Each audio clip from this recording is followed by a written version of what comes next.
Today I'm in the kitchen making an overnight French toast casserole. This is a rich, warm, comforting meal that's so easy to put together, and better yet, it's the perfect way to use up stale bread. With just a few kitchen staples, you'll have a special occasion breakfast that's almost no effort at all. I'm Rebecca and welcome to the kitchen.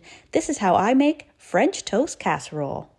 I'm going to start off with the bread. Since this decadent breakfast is mostly made of bread and custard, the choice of bread is going to be crucial for the perfect outcome. The casserole will be best with a dried out crusty bread, something like sourdough or French bread. The drier the bread, the more of the rich custard it will soak up. This is also a great way to customize your recipe and use up some of the bread in your home that's starting to dry out and go stale. Don't be afraid to use croissants, brioche, and even cinnamon rolls that are past their prime. Since I'm making mine right after Easter, I'm going to be using some leftover hot cross buns. Rip or slice the bread into cubes. If you really want to make this but have no dried bread on hand, you can rip the bread into cubes and leave it out overnight to dry. Or if you're really in a time crunch, pop the bread into a low oven to dry out. Place your bread of choice into a greased oven-proof dish. Now we can get on with making the second most important part, the rich velvety custard.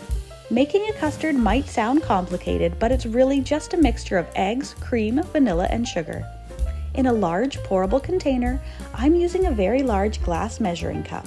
Mix 2 cups of milk, a half a cup of heavy cream, and pour in a half a cup of sugar. Now we need to add in 6 eggs. The egg yolks are going to add that velvety richness, and the egg whites are going to set the custard as it cooks. And my flavoring is going to be 3 teaspoons of vanilla. I like to crack my eggs into a separate bowl first, just in case any stray shells fall in. This makes it a lot easier to fish them out. Give the mixture a whisk to break up the eggs and incorporate everything together.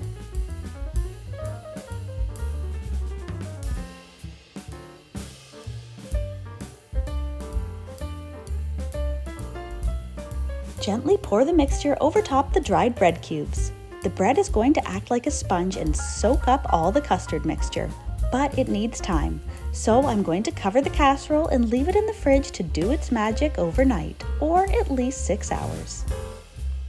That is the beauty of this casserole. All the prep work is done the night before. That way in the morning you only need to bake and enjoy, which really makes this the perfect Christmas morning or special occasion breakfast.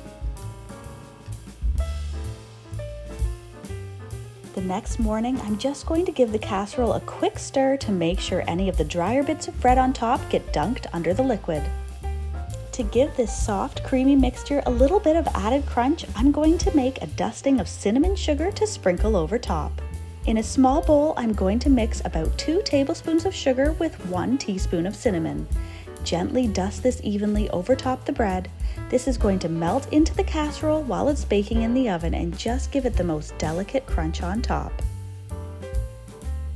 Bake uncovered in a preheated 350 degree Fahrenheit or 180 degree Celsius oven, or until golden and the egg custard is set.